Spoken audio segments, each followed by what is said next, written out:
Hey everybody, what's up? I'm HoopsandHipHop, and I hope you all are having a wonderful day. If you guys have followed the channel for very long, or you've watched some of my older videos, you would probably know that one of my favorite things to do on this channel is talk about cool facts within the Pokemon games. It's one of my favorite things to do because personally, it just makes me appreciate the franchise so much more, and learning about this kind of stuff is just so fascinating. I did a series a little while back where I went through every single region and covered 10 facts about that region that you probably didn't know. And now that we have a new region to go over in the Galar region from Pokemon Sword and Shield, and a little bit of time has passed since those games' release, I can now finally talk about 10 amazing facts about Galar that you don't know as well. The region might still be pretty new, but I did some digging around and I actually found some really cool and interesting facts that I cannot wait to share with you guys. So without any further ado, let's go ahead and get started. Starting off in the city of Wyndon, once you enter into the city, you will notice a little boy standing next to a Galarian Mr. Mime. Well, if you talk to that boy, he will tell you that the Galarian Mr. Mime's name is Marcel. This is actually a direct reference to Pokemon Red and Blue, where you can obtain a Mr. Mime in the game via in-game trade, and that Mr. Mime is also named Marcel. This next one is actually an extension of something I've talked about in previous videos leading up to the release of Pokemon Sword and Shield, and that would have to do with certain characters' uniform numbers. For example, Hop's uniform number is 189, which can be translated in the Japanese Gorowase wordplay system, which essentially translates numbers into words as leaping, which obviously references his name. This is the case for nearly every significant character within the game, where their jersey number has something to do with them as a character, mostly to do with the type that they specialize in. If you want to check out my other videos where I talked about the numbers of the other characters, you can click the iCard at the top right corner of the screen. A unique fact about the rival character Bede is that he is the only trainer so far in the franchise's history to have his type specialization changed during the course of a game, going from Psychic type in the beginning to Fairy type at the end. He is also only the second trainer that we know of currently to have had his type specialization changed at all, following in the footsteps of Jasmine, who states that she used to be a rock type trainer before she eventually became the steel type expert that we know her to be. An interesting fact that actually comes from Pokemon Masters about the Galar region is that the champion Leon is actually cousins with Iris from the Unova region. This is stated by Iris herself in Pokemon Masters when she reveals that Leon, as well as Hop for that matter, is her cousin. Now granted, this is obviously a spin-off mobile game, but it does have official characters and is licensed by the Pokemon Company themselves, so it can definitely be considered canon for sure. The Grass-type gym leader Milo actually has an interesting fact to be had about him as well, because he actually shares his Chinese name with the newly introduced Team Go Rocket member Arlo from Pokemon Go. Both of their names are, and I'm going to pronounce this terribly, keep in mind, Yaolo and Alok, depending on whether you're talking Mandarin or Cantonese Chinese. This is an especially interesting coincidence when you consider the fact that both of these characters are pretty new to the Pokemon franchise and were introduced around the same time, but hey, that is exactly why we're talking about it in the video.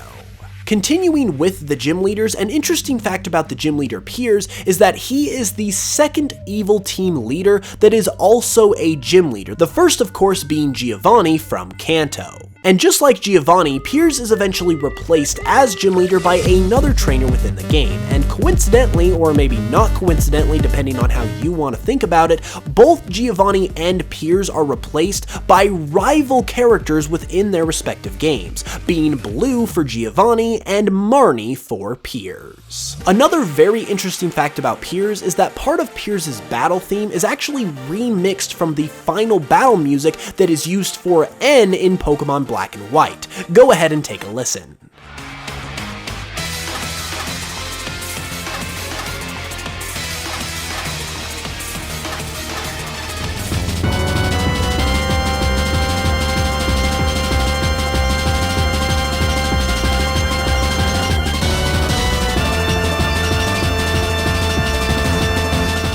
Furthermore, a part of Bede's battle theme is also remixed from the music that is used in the final battle of the Pokemon World Tournament in Pokemon Black 2 and White 2. Once again, take a listen.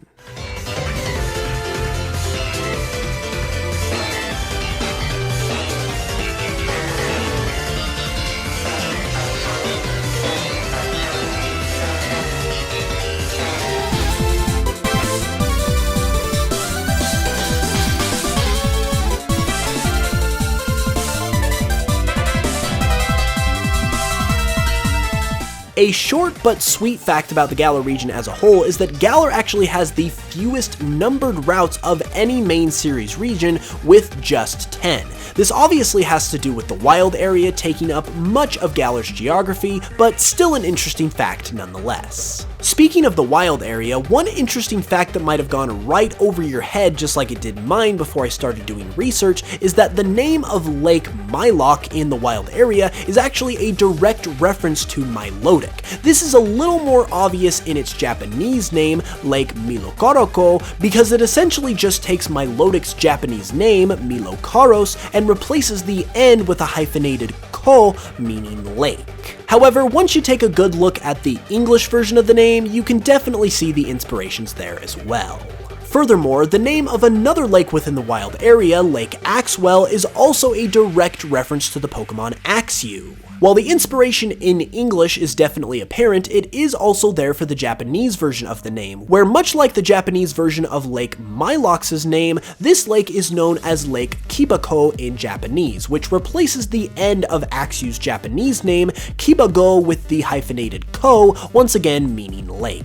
And last but not least, we actually have a very ironic fact, because in Pokemon Sword and Shield, Generation 8 became the very first Pokemon generation to actually lower the base stat total of a pre-existing Pokemon. And ironically enough, as I said, the Pokemon unlucky enough to have its base stat total lowered is the Sword and Shield Pokemon itself, Aegislash, having both its attack and special attack, or its defense and special defense depending on its form, lowered by 10 points each. Well, there you have it, everybody. I really hope you guys enjoyed learning a little bit more about the Galar region, and hopefully the theme of this video stayed true and you actually did not know most or maybe all of these facts. If you guys enjoyed the video, be sure to give it a like and let me know what you thought of these facts in the comments below. Also, be sure to subscribe if you're new for more Pokemon content all the time, and you can support me further if you'd like by checking out my Pokemon remixes on Spotify and checking out my Pokemon Cardinal project if you haven't seen it yet either.